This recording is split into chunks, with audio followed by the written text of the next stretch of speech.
자, 바울은요, 이 갈라디아서 그 전반에 걸쳐서 내내 믿음으로 의에 이르게 된다라는 것을 계속해서 증거하고 있고요. 그렇게 믿음으로 의에 구원에 이른 성도들이 그럼 어떻게 살 것이냐 이런 문제에 대해서 이제 이야기를 하면서 5장에 이르러서 성령에 따라 행하라, 또 성령의 열매를 맺으라 이렇게 말씀을 하고 있습니다. 그리고 이제 그 성령을 따라 행하는 그 행합의 여러 가지 구체적인 그런 모습들을 설명하시면서 오늘 본문의 내용도 그 구체적인 그런 모습의 연장선상에 있는 우리 성도들이 마땅히 행해야 할 행동 지침 중에 하나인 그런 말씀입니다. 자, 그럼 본문 6절에서 7절까지 함께 읽어볼까요? 시작. 받는 자는 가르침을 받으라 하고 스스로 속이지 말라. 하나님은 업신여김을 받지 아니하시나니 사람이 무엇으로 심든지 그대로 거두리라. 네, 6장으로 좀 넘겨주셔요. 사실 이 오늘 본문 처음에 등장하는 이 6절 말씀을 놓고 제가 고민을 상당히 오래 많이 했습니다. 이렇게 전하기에 좀 조심스러운 말씀이기도 하고 또 우리 매일교회 교인들은요 사실 너무 이 말씀대로 잘하고 있기 때문에 굳이 뭐 전해야 되나? 뭐 이런 건너뛸까? 이런 생각도 많이 했습니다. 그렇지만 우리 교회 밖에 있는 사람들이 잘못 알고 계신 분들이 너무 많아요. 그래서 그들을 우리가 또 잘 이해시켜야 되는 게 또 우리 책임이잖아요. 그래서 오늘 본문을 조금 깊이 상고해 보면서 이렇게 공부를 해보려고 살펴보려고 합니다. 오늘 또 처음 오신 성도님들이 있는데 제가 상당히 부담스럽습니다. 자, 우리 모두 성도들 모두 오해 없이 그 성경이 가진 그 참뜻, 깊은 뜻을 잘 이해할 수 있는 시간이 되기를 바랍니다. 여러분들 중에 혹시 목사님 잘 섬기면 복 받아 이런 얘기 한 번쯤 들어보신 분들 계신가요? 들어보신 적 있으시죠? 근데 이게 맞는 말일까요? 특히 이제 목사님 잘 섬기면 복 받는다 이 말을 하면서 지금 우리가 읽은 이 구절과 연결시켜서 주장하시는 분들이 좀 종종 있습니다. 그래서 과연 이게 그런 뜻인지 한번 살펴보고 싶습니다. 자, 오늘 본문에는요, 가르침을 받는 자는 가르치는 자와 모든 좋은 것을 함께 하라. 이렇게 말씀하고 계시죠. 그럼 여기서 좋은 것이란 무엇일까요? 뭘 좋은 게 뭔데 그걸 같이 하라 하실까요? 자, 말씀을 가르치고 또 가르치는 사람, 가르침을 받는 사람들 사이에서 뭘 가르친다 그랬어요? 말씀을 가르치잖아요. 그러니까 그 사이에서 우리가 기대할 수 있는 좋은 것이라는 것은 우선 영적인 나눔을 생각해 볼 수 있을 것입니다. 교회 밖에 세상 사람들은요, 우리 이 교회 공동체의 어떤 신비로운 이런 관계를 이해할 수가 없어요. 우리 교회 공동체의 신비로운 이 관계는요, 영적 교제에서 나오는 거거든요. 우리 교회 공동체는요, 이런 같은 취미, 뭐 같은 관심사 이런 것들을 갖고 모인 세상 공동체와는 세상 모임하고는 완전히 다른 그런 공동체입니다. 우리는 성령 안에서 영적 교제를 하는 형제 자매고요. 또 그리스도 안에서 한 몸을 이루는 신비한 관계 속에 있는 그런 영적 지체들입니다. 혹시 여러분들 중에 난 교회는 다닐 거야. 그런데 교회 안에서 다른 사람들하고는 뭐 그렇게 깊게 관계는 맺고 싶지 않아. 라고 생각을 하신다든지 또는 나 오늘 주일 대예배 드렸으니까 난 성도로서 할 일 다 한 거야. 이렇게 생각하고 계신 분이 있다면 이 말씀을 집에 가서 한번 다시 깊게 묵상해 보시면서 교회 공동체 안에서 영적인 교제를 함께 나누는 것이 얼마나 중요한 일인지 다시 한번 생각해 보시기 바랍니다. 여러분, 또 오늘 이 본문에서 말하는 좋은 것이라는 것은요, 우리가 이제 영적인 것이다 이렇게 먼저 살펴보았지만은요, 이 좋은 것이라는 뜻이 헬라어의 다른 성경 구절에 쓰인 많은 예들을 찾아보면은요, 이 영적인 것뿐만 아니라 본질적인 것은요, 사실 물질적인 나눔을 의미하는 것입니다. 우리는 그리스도의 은혜로 어느 순간 회심을 했어요. 그리고 그리스도의 제자가 되겠다 이렇게 결심을 했습니다. 성도가 되었습니다. 그러나 그리스도의 제자가 된다는 것은요, 회심으로 끝나는 것이 아니고 제자다운 도리를 배워가지고요, 성숙한 신앙인이 되어가는 그 모든 것을 의미하는 것입니다. 나는 예수 그리스도 믿어. 여기서 끝나는 것이 아니란 말씀입니다. 하나님의 말씀과 그 뜻을 더 깊게 배워야 진정한 제자가 될 수 있다는 것입니다. 그래서 교회 안에는요, 하나님의 말씀을 잘 가르칠 잘 배우고 또 잘 연구하고 해서 잘 가르칠 수 있는 누군가가 필요한 거예요. 선생님들, 교사들이 필요한 거예요.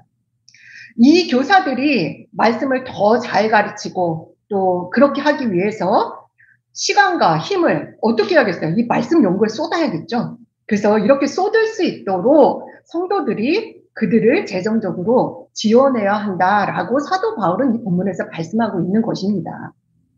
오늘날 이 교사의 역할을 이제 목회자들이 하고 있죠. 따라서 우리 오늘날의 성도들은요, 목회자가 말씀 연구에 전념할 수 있도록 생계에 필요한 것들을 공급해줄 책무가 있는 것입니다. 저는 다른 교회에 다니는 어떤 분으로부터 이런 이야기를 들은 적이 있어요. 우리 목사님은 다른 직업을 가지고 계셔갖고 교회에서 사례를 하나도 안 해요. 우리 목사님은요, 아주 깨끗하고 훌륭한 분이세요. 이렇게 얘기하시면서 우리 목사님은 우리 교인에게 전혀 경제적 부담을 주지 않아요. 우리 교회는 되게 좋은 교회예요. 그래서 우리 교회는 되게 좋은 교회래요. 그런 말씀을 하는 걸 들은 적이 있는데요. 여러분들은 어떻게 생각하시나요? 몇 해 전부터 각 교단에서는요, 목사의 이중직에 대한 논의가 굉장히 뜨겁습니다. 대부분의 교단들은 목사가 다른 직업을 갖는 것을 교단 차원에서 금지했었습니다. 오직 말씀 연구와 목회에만 전념하라는 그런 뜻이었겠죠. 그런데요, 현재 대다수의 교회는요, 교회 목회자들이 생계를 유지할 수 있을 만큼 사례를 하고 싶지 않아서가 아니고 할 수 없는 경우가 너무 많이 발생하고 있습니다. 현실이 그렇다 보니까요, 많은 목사님들이요, 시간을 조정할 수 있는 뭐 택배 기사를 하신다든지, 뭐 또 택시 기사 하신다든지, 뭐 인테리어 관련 일 이런 일 하시면서 자기 자신의 가정을 그 생계를 꾸려갈 뿐만 아니고요, 어떤 경우에는 교회 재정까지 그 목사님이 다 짊어지고 가는 그런 경우가 너무 많습니다. 그런데 여러분, 이제 그런 목사님들 보면은요, 정말 교회를 너무 사랑하는 훌륭한 목사님이구나, 이렇게 감탄만 하고 생각만 하시면 안 된다는 겁니다. 여러분, 우리는 다 한계를 지닌 그런 사람들입니다. 목사님도 다르지 않습니다. 가정 생계도 꾸리고 또 어떤 때는 교회 재정도 책임지고 그러면서 말씀도 깊이 연구하고 잘 가르칠 것을 기대할 수 있겠습니까? 결국 이렇게 된 것의 결과는요, 성도들의 영적 성장에 도움이 되지 않습니다. 제가 이제 몇 달에 한 번 설교를 하고 있잖아요. 근데 우리 목사님들께서는요, 저한테 설교 좀 더 자주 하라고 되게 엄청 압박하시거든요. 근데 이제 제가 성도일 때는요, 설교를 듣기만 했잖아요. 그래서 이렇게 설교를 한다는 게 이렇게 어려운 건지 몰랐습니다. 이 한 편의 설교문을 준비하기까지 많은 기도가 필요하고요. 또 여러 권의 책을 읽고 또 묵상하고 또 그거 갖고 또 기도하고 이렇게 갖고 한 편의 설교가 탄생을 합니다. 그런데 이제 여러분들 잘 아시다시피 제가 직장을 다니고 있잖아요. 직장 일을 하다 보면은요, 이렇게 이제 준비할 시간 내는 것도 굉장히 힘들 뿐만 아니라 또 마음이 분산이 돼요. 그래갖고 이 설교에 집중하는 게 그렇게 좀처럼 쉽지가 않더라고요. 제가 아직 전업 목회자는 아니지만 이중직 목사님들의 그런 어려움을 조금이나마 체감하고 있습니다. 물론 사도 바울도요, 천막을 만드는 일을 하면서 성도들에게 기대지 않고 스스로 생계를 그렇게 꾸리면서 복음을 전했습니다. 그럼에도 불구하고 그런 사도 바울이 성도들에게 지금 이렇게 말씀하고 있는 거예요. 가르치는 자들에게 재정적 지원을 아끼지 말라. 이렇게 권면하고 있는 것입니다. 바울은요, 로마서 15장 26절에서 27절에서도 복음을 전해들은 사람들이 복음을 전한 사람들을 물질적으로 섬기는 것이 마땅하다. 이렇게 말하고 있는데요. 한번 함께 읽어볼까요? 시작.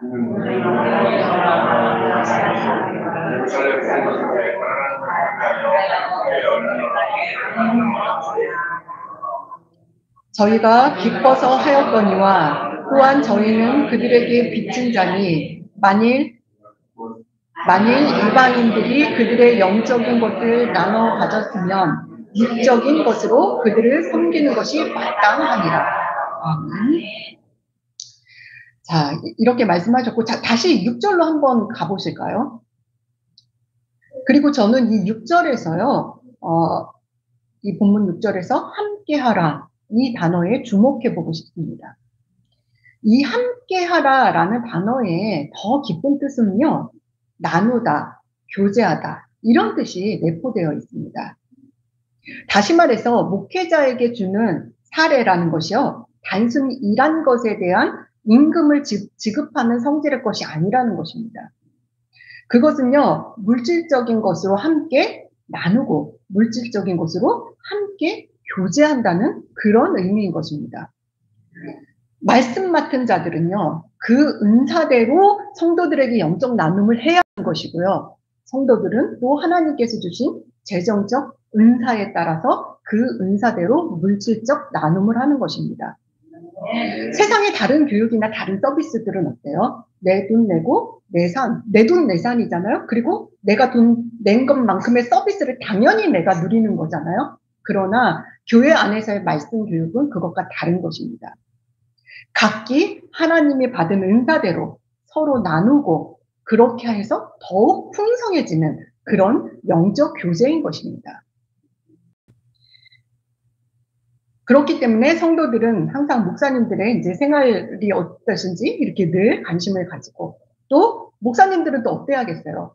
이 말씀의 취지에 맞춰서 말씀 연구와 목회에 전념을 다하고 충성해야 하는 것이 목회자의 또 본분이다라고 이 말씀을 이야기해 주고 있는 것입니다. 자, 이제 제가 서두에 제기했던 질문을 다시 해보겠습니다. 이 말씀이 목사님 잘 섬기면 복 받는다, 이런 이야기의 근거가 될 수 있을까요? 우리는 예수 그리스도의 십자가 대속의 은혜로 죄에서 건져져서 영생을 누리는 복을 이미 받은 사람들입니다. 우리는 구원 은혜에, 그 구원의 은혜에 감격해서 이 교회 공동체를 섬기고 있는 것이고요. 그 중에 하나로 말씀 가르치는 목회자들이 어려움을 겪지 않도록 돌보고 섬겨야 하는 그런 책무가 생긴 것입니다. 혹여라도 복을 받고 싶어서, 특히요, 여기는 물질적인 복을 기대하는 경우가 많아요. 세상적인 형통의 복. 이런 것을 받고 싶어서 목사님들을 잘 섬겨야지 이렇게 생각한다면 그건 참으로 잘못된 신앙자세입니다. 우리 본문 7절에 말씀한 것처럼요, 그것은 스스로 속이는 자가 되는 것입니다.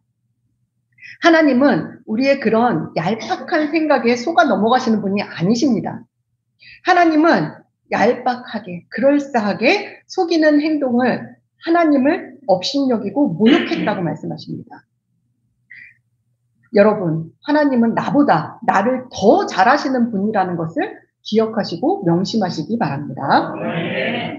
계속해서 본문 7절 하반절부터 8절을 함께 읽어보도록 하겠습니다. 목사님, 7절 로마서 넘겨주세요.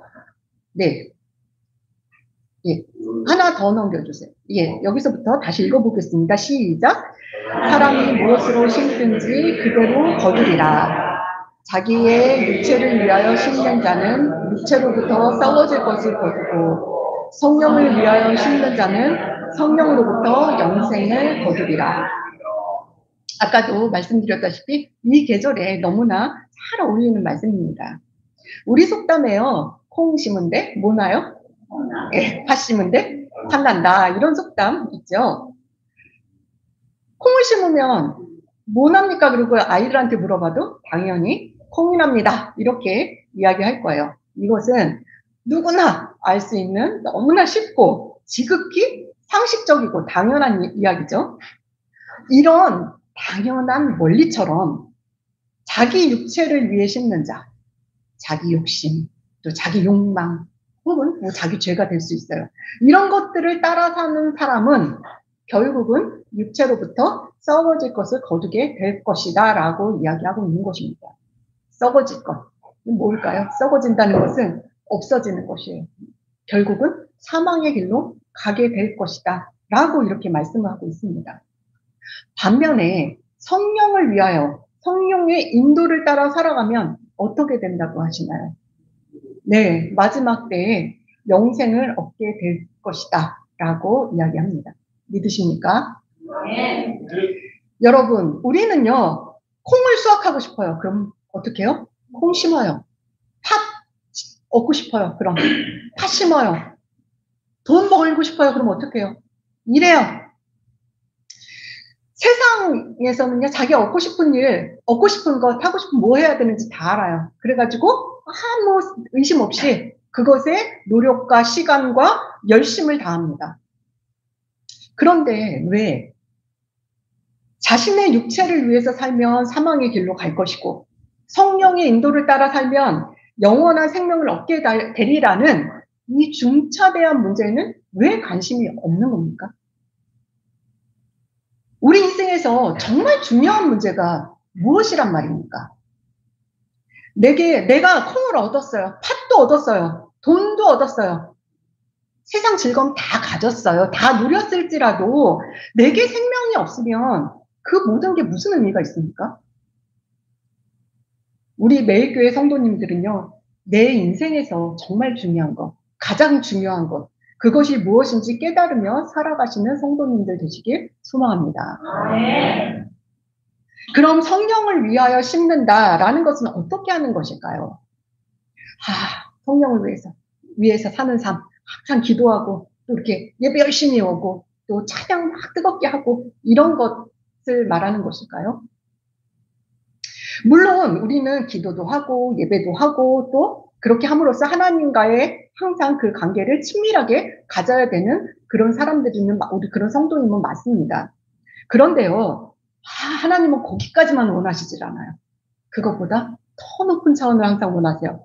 그래서 우리 이제 성경에서 우리에게 성령을 위해 심는 것, 그것은요, 행하는 것, 행동하는 것이라고 그렇게 말씀을 하고 있는데요. 무엇을 행하라고 하는지 한번 구절을 읽어보도록 하겠습니다. 시작. 낙심하지 말지니 포기하지 아니하면 때가 이름에 거두리라. 네, 성령을 위해서 심는 것. 그것은 무엇을 행하는 것이라고 합니까? 네, 선을 행하는 것이라고 말씀하십니다. 우리 이웃에게 선을 행하라고 하시는 것입니다. 이것이 바로 예수 그리스도께서 우리에게 명령하신 그리스도의 법, 사랑의 법이 아니겠습니까? 그런데요, 여러분, 선을 행하라 하시고 바로 뒤이어 또 뭐라고 하시나요? 아니, 9절에요. 네. 읽어보세요. 선을 행하고 또 네, 낙심하지 말라. 포기하지 말라. 이렇게 말씀을 하고 계십니다. 왜 이렇게 기록되어 있을까요? 선을 행하는 일에는요, 낙심되는 일이 많고 포기하고 싶은 때가 많기 때문입니다. 되게 제일 크게 아멘 하셨어요. 이웃에게 힘든 일이 생겨서 이렇게 도움을 줬더니 뭐 이거 고마워하는 것 같지도 않고 또 어떤 때는 당연하게 여기는 것 같아서 그 기분 상하신 경험 혹시 있으신가요? 더 심한 경우에는요, 물에 빠진 사람 건져냈더니 보찜 내놓으라고, 보따리 내놓으라고 한다는 그런 우리 속담도 있잖아요? 은혜를 원수로 갚는, 그렇게 오히려 배신당한 그런 경우를 당하신 분들도 있어요. 이런저런 그런, 이런 경험 당하신 분들은요, 대개가 이런 말을 해요. 아, 다른 사람 돕는 거 다 쓸데없는 일이야. 이렇게 낙심하시면서 이제는 아유, 나만 위해 살 거야. 내 생각만 하면 살 거야. 이렇게 들어보셨어요? 저는 많이 봤습니다. 근데 뭐 크고 작은 이런 경험 속에 이런 경험들이 여러분들 인생 속에서도 한두 번은 다 안 겪어보신 분들 없을 겁니다. 그런데요, 여러분 기억하십시오. 성경은 그럼에도 불구하고 이웃을 향하여 선을 계속해서 행하는 것을 멈추지 말라고 말씀하고 계십니다. 계속해서 선을 행하라. 그럼 이렇게 됐을 때 그럼 어떻게 된다고 하십니까? 네. 성경 9절 후반부에 나오죠. 때가 이르면 거두게 되리라. 이렇게 약속하고 계십니다. 성도 여러분, 때가 이를 때까지 우리는 인내하고 기다리고 계속 선을 베풀어야 함을 잊지 마시기 바랍니다. 제가요, 어느 날 다이소에 갔는데요. 여러분 혹시 바질이라고 아세요? 이렇게 스파게티 위에 이렇게 뿌려 먹는, 그런데 제가 그거 좋아해요. 근데 거기 씨앗을 팔더라고요. 그래가지고 제가 집에 남는 빈 화분도 있고 해갖고 씨앗을 하나 사왔어요. 그래갖고 이제 좋은 흙을 고르고 또 씨앗을 정성스럽게 심고 또 물을 주고 그러고 나니까요, 그 화분이요 엄청 애지중지하게 보이더라고요. 이제 딱 이렇게 놓고 다음날 일어나자마자 어떻게 했겠어요? 화분으로 달려갔죠. 그래서 가서 봤더니 변화가 있었을까요? 없었을까요? 아니요, 아무 일도 일어나지 않았어요. 그대로 있었어요. 그래서 이제 흙이 촉촉한지 뭐 말아 있는지 이런 걸 살피고 보니까 전날 물을 줬으니까 당연히 이제 촉촉했겠죠. 그래서 그날 아무 일도 안 했어요. 네, 다음 날이 됐어요. 또 달려갔어요. 근데 어떤 일이 있었어요? 아무 일도 일어나지 않아요. 그런데 이제 흙이 조금 마른 듯해 보여서 제가 이제 물을 주려고 보니까 이게 물을 이렇게 물들어서 주면은 막 흙이 파헤쳐질 것 같은 거예요. 그러니까 또 분무기를 또 준비에다가 살살살살살 이렇게 흙이 파헤쳐지지 않게 또 정성을 다해서 막 이렇게 줬어요. 그렇게 하루 이틀 계속 기다리고 때론 이제 그러다가 뭐 다른 일이 생기면 잊어버리기도 했겠죠. 그리고 주고 또 물이 마른 듯하면 또 물 주고 뭐 이렇게 하면서 시간이 흐른 어느 날 갑자기 여기저기서 새싹이 우밀뜨고 또 어떤 건 쑥 올라와 있는 그런 것들도 있었습니다. 여러분, 제가 학원에 갔는데 아무 일도 안 일어났다고 해서 아 이거 아무것도 안 일어났네 하고 씨앗에다가 그 화분에다 물을 주지 않았다면 그 화분에 그 화분이 어떻게 됐을까요? 씨앗이 자랄 수 있었겠습니까? 당연히 없다고 다들 아셔요. 네. 당연히 없었겠죠. 그런데요, 저는 왜 그런 행동을 계속했을까요? 저는 믿었거든요. 물을 주고 기다리고 있으면 언젠가 새싹이 올라올 것이라고 보이지도 않는데 저는 그것을 믿었거든요. 우리의 선행도 마찬가지입니다. 때가 이르면 거두게 될 것이라고 성경이 증언하고 약속하고 있지 않습니까?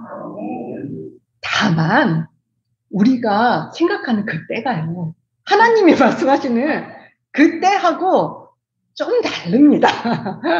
그래서 우리가 기대하는 때와 하나님의 때는 다르다는 것은 여러분들 꼭 기억하셔야 돼요. 성도 여러분, 이 씨앗에 물을 주면 새싹이 나올 것을 믿는 것처럼 하나님의 그때가 이르면, 하나님의 그때가 차면 거두게 될 것이라는 것을 믿으시기 바랍니다. 이어서 본문 10절을 함께 읽어보겠습니다. 시작. 그러므로 우리는 기회 있는 대로 모든 이에게 착한 일을 하되 더욱 믿음의 가정들에게 할지니라. 아멘.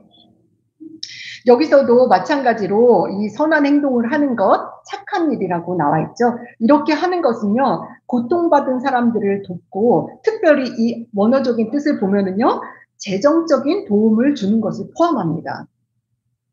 그런데 현실적으로 어려운 사람들 되게 많죠. 도와주고 싶은 사람들 엄청 많죠. 근데 우리가 그 사람들을 모두 다 돕고 살 수 있을까요? 그래야 한다고 성경은 말하고 있는 걸까요? 현실적으로 그거는 가능한 일이 아닙니다. 우리는 한계가 있는 사람들이고요. 또 우리의 자원은 제한적이에요. 그렇기 때문에 그것은 현실적으로 가능한 얘기가 아닙니다.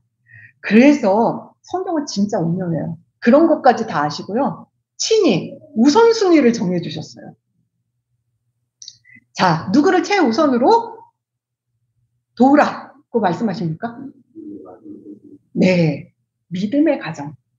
믿음의 형제 자매의 어려움을 최우선으로 살피라는 것입니다. 그리고 나서 기회가 있다면. 그러니까 여러분들에게 성경은요, 엄청 부담 주지 않아요. 나 이거 선한 행동 해야 되는데 말이고 부담 가지실 거 없어요. 기회 있는 대로, 나에게 기회가 주어지는 대로 믿지 아니하는 불신자를 포함한 모든 다른 사람들도 돌보라는 것입니다. 그런데요, 이런 선한 일을, 그러니까 이런 것들을 보면은요, 선한 일을 하는 거를 막 감정적으로, 아, 저 사람 보니까 너무 불쌍해, 막 이러면서 막 감정적으로 도우라는 이야기가 아닙니다. 선한 일을 하는데도 질서 있게, 분별력 있게 하는 그런 지혜가 필요하다, 이런 말씀입니다. 그런데 이제 믿음의 공동체 이야기가 여기 등장하는데, 성도 여러분, 근데 이 믿음의 공동체 안에서도 모든 그런 어려운 사람들을 다 도와야 하는 걸까요? 특히 재정적인 그런 어려움에 처한 사람들, 뭐 다른 어려움도 있겠지만요. 그런 걸까요? 우리가 믿음의 공동체 안에서 보면은요, 예를 들면 일을 잘 안 하려고 하고요. 스스로 게을러가지고 경제적인 어려움에 처한 사람들도 있습니다. 우리 교회는 조금에서 이제 그런 분들 안 계시지만 이렇게 큰 교회는 그런 분들이 있어요. 그래서 힘들다 그래요. 그런 사람들은 어떻게 해야 되는 걸까요? 우리 제가 그랬죠? 지혜 있고 분별력 있게 해야 된다 했죠? 어떻게 해야 되는 걸까요? 아, 근데 성경은요, 그런 것도 답이 있어요. 우리, 저기, 데살로니가 후서 3장, 제가, 올려놓지는 않았네요. 데살로니가 후서 3장에 보면요, 그것도 그 얘기도 해놓으셨어요. 게으른 자들은요, 이건 믿음의, 우리 공동체 안에 있는 자를 얘기하는 거예요. 게으른 자들은 재정적으로 돕지 말라 하십니다. 스스로 자기 양식을 구하기를 위해서 일하기를 권면하라고 합니다. 그 외 약한 자들을 도와라. 이렇게 권고하고 있습니다. 지금 이렇게 말한 거는요, 제가 예를 들어서 얘기를 구체적인 어떤 예를 들어서 얘기하는 거고요. 이런 것의 근본, 깔고 있는 정신은 뭐냐면, 선한 일을, 선행은 멈추지는 말되, 그저 감정적으로 눈에 보이는 대로 그냥 지금 닥치는 대로 이렇게 선을 행하라는 것이 아니고, 선을 행하는 데 있어도 지혜 있게, 분별력 있게 이렇게 행해야 한다는 것을 기억하시고, 교회에서의 어떤 선한 행동, 또 자기가 해야 하는 선한 행동에 있어서도 그런 것들을 분별 있고, 또 내게 지혜가 부족하다 그러면은 어떻게 해요? 지혜 주시는 우리 성령님께 구하면 돼요. 지혜 주시는 성령님께 기도하고, 그러면은 후히 주시는 우리 성령님께서 지혜도 넘치도록 주십니다. 그래서 기도하고 분별해서 이런 일들을 행하는 것이 중요하다라는 말씀을 드립니다. 제가 오늘 말씀을 이제 묵상하고 준비하고 있는데요. 머리에 딱 스쳐가는 간증이 하나 떠올랐습니다. 무려 30여 년 전쯤에 들은 간증이었는데 그게 갑자기 생각이 나더라고요. 그래서 여러분들한테 이 간증을 소개하면서 설교를 마무리하고자 합니다. 대구에 아시는 분들도 있을 것 같긴 한데, 그 동해 반점에 중국집이요. 동해 반점 하니까 딱 중국집 같죠? 그 중국집을 운영하시는 박권영 사장님이라는 분의 간증이에요. 사실 이게 너무 오래전에 들었던 그런 간증이라서 사건은 조금 약간 뒤죽박죽 되어 있긴 하는데, 생각나는 대로 여러분들께 전해드리겠습니다. 이분은 어린 시절에 아주 가난하게 자랐답니다. 그래서 늘상 밥을 못 먹는 게 이제 늘상 그런 일이었고, 또 배를 곪고 그렇게 살았는데, 어느 날, 이 밖에 놓여있는 이 짜장면 그릇에 남이 먹다 남긴 짜장면이 있었던 거예요. 그래서 이분이 배가 고파서 그걸 먹었어요. 야, 근데 세상에 이렇게 맛있는 음식이 세상이 있구나. 눈이 번쩍 뜨였어요. 그래갖고 나는 짜장면집에 취직할 거다. 이렇게 결심했습니다. 그래갖고 짜장면집에 취직했어요. 이분은 이제 초등학교도 나오지 못했어요. 나오지도 못하고 그 10대 시절에 그냥 짜장면집에 취직을 한 거예요. 너무 행복했어요. 짜장면 냄새 맡고 손님이 남긴 거 먹고 막 이렇게 너무 행복하게 하면서 아주 성실하고 근면하게 열심히 일을 해갖고 무려 20대에 이렇게 조그맣지만 자기 짜장면 가게를 갖게 되었습니다. 그리고 나서 이제 20대 한 중반쯤에 첫눈에 반한 아가씨와 결혼을 했습니다. 그런데요, 이 아내분이요, 어느 교회의 관리 집사님의 딸인데요, 아주 골수 예수쟁이였답니다. 이 박건영 사장님은요, 성실하게 가게를 잘 운영하니까 가게가 날로 번창을 하는 거예요. 사람들이 그냥 뭐 줄 서고 막 난리가 났어요. 그래서 이런데 중국집이요, 언제 가장 장사가 잘 될 것 같아요? 무슨 요일날? 예, 주일날, 주말에. 주일날이죠. 여기서 이제 문제가 생깁니다. 이 가장 장사 잘 되는 이 눈코 뜰 새 없는 그 바쁜 일요일에 이 아내가요, 가게를 다 내팽개치고 이 예배 드린다고 교회에 가버리는 거예요. 근데 이 믿음 없는 사장님이 가게가 인생에서 제일로 중요했던 이 사장님이요, 그걸 이해해 줄 수 있었겠습니까?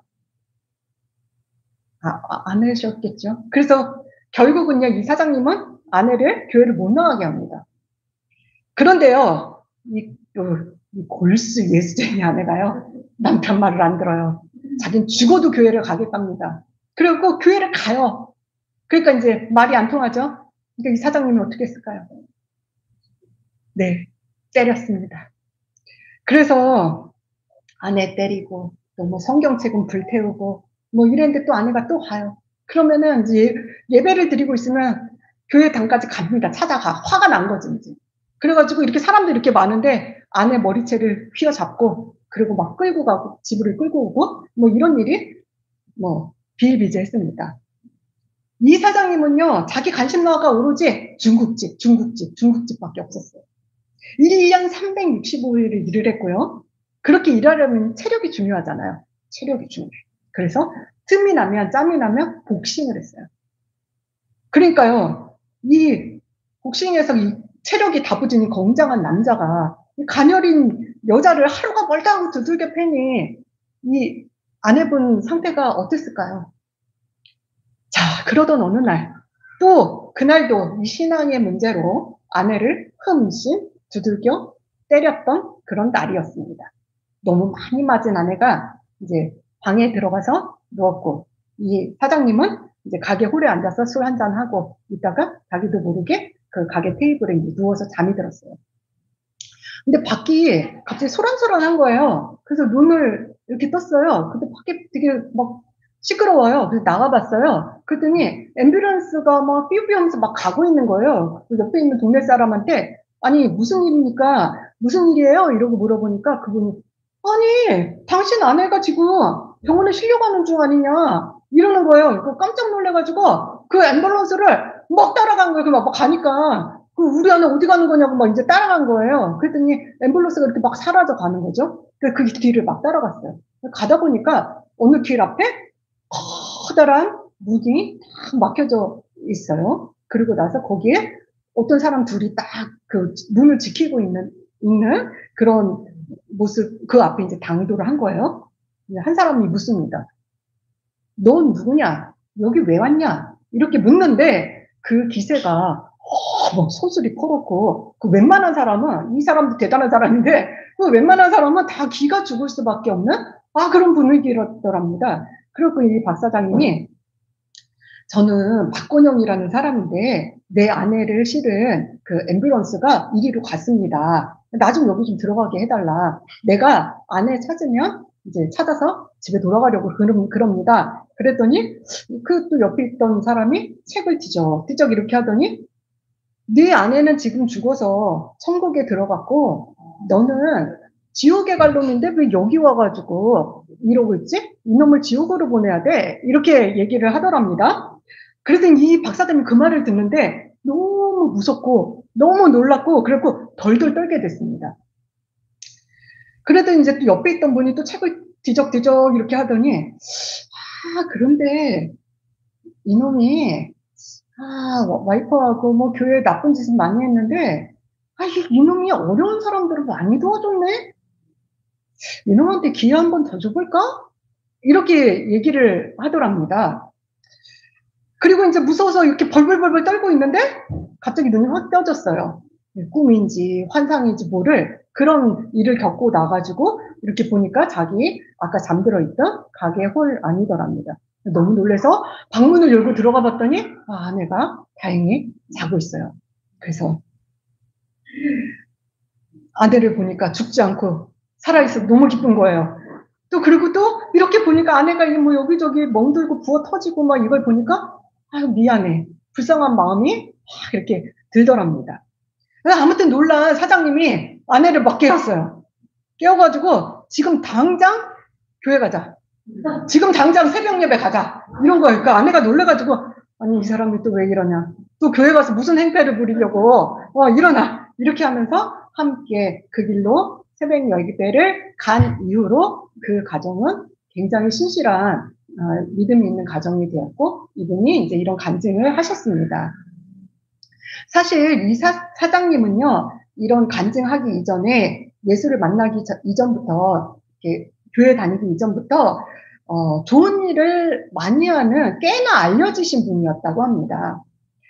자신이 가난하고 어려웠던 그런 시절을 겪었기 때문에 그 시절을 생각하면서 이제 본인도 넉넉하지 않은 그런 살림으로 어려운 이웃들에게 짜장면도 무료로 나눠주고 또 봉사하고 기부하고 하는 삶을 그렇게 살아서 굉장히 그 일로 이미 많이 알려진 그런 분이었다고 합니다. 이분은요, 소외되고 힘든 그런 이웃들의 삶을 그렇게 외면하지 않았었다고 합니다. 여러분, 우리는 물론 우리가 착한 일 한다고 해서 천국 가는 것은 아닙니다. 우리가 여태까지 배웠잖아요. 선행으로 구원을 얻을 수 있다고 했나요? 안 했나요? 네, 선행으로 구원을 얻을 수 있는 것은 아닙니다. 구원은 예수 그리스도를 믿어야만 얻을 수 있는 것입니다. 그러나 하나님은 그렇게 믿음을 갖게 된 우리 믿는 자들에게 이웃을 향한 선한 일, 착한 일 하시기를 요구하십니다. 하나님은 아직 믿음이 없던 예수 그리스도를 모르던 이 박사장님의 선행도 귀하게 생각하셨고요. 그에게 구원의 기회를 다시 한번 허락하셨습니다. 성도 여러분, 하나님께서 선행을 얼마나 중요하게 여기시는지 깨닫는 시간이 되시길 바랍니다. 그리고 예수 그리스도 안에서 거듭난 우리 매일교회 성도님들 모두 성령을 위하여 심고 선행을 실천하기로 결심하시는 분들 다 되시길 바랍니다. 이 한 주간 동안 살아가실 때 내 도움이 필요한 사람이 누구일까? 필요한 지체가 누구일까? 또 무슨 도움을 주어야 할까? 어떻게 도울까? 이렇게 살피고 행동하는 그런 성도님들 다 되시길 바랍니다. 기도하겠습니다. 사랑의 하나님, 썩어질 육체 가운데 거하던 저희들을 건져주시어 영원한 생명을 주심을 감사드립니다. 예수 그리스도의 한없는 은혜로 저희를 사망에서 건져주셨건만 저희는 오직 내 문제, 우리 가정의 문제만 바라보며 다른 사람에게 관심 없이 지내왔습니다. 하나님, 저희 사랑 없음을 용서하여 주시옵소서. 주님, 이제는 저희가 진정한 그리스도의 제자답게 살기를 원합니다. 성령의 원하시는 바, 선한 일, 좋은 일에 힘쓰는 저희들 되게 하여 주옵소서. 선한 일을 하다가 낙심하거나 포기하지 않도록 성령님께서 도와주시길 원합니다. 한 주간도 참 잘했다 칭찬받는 모든 성도들 될 수 있도록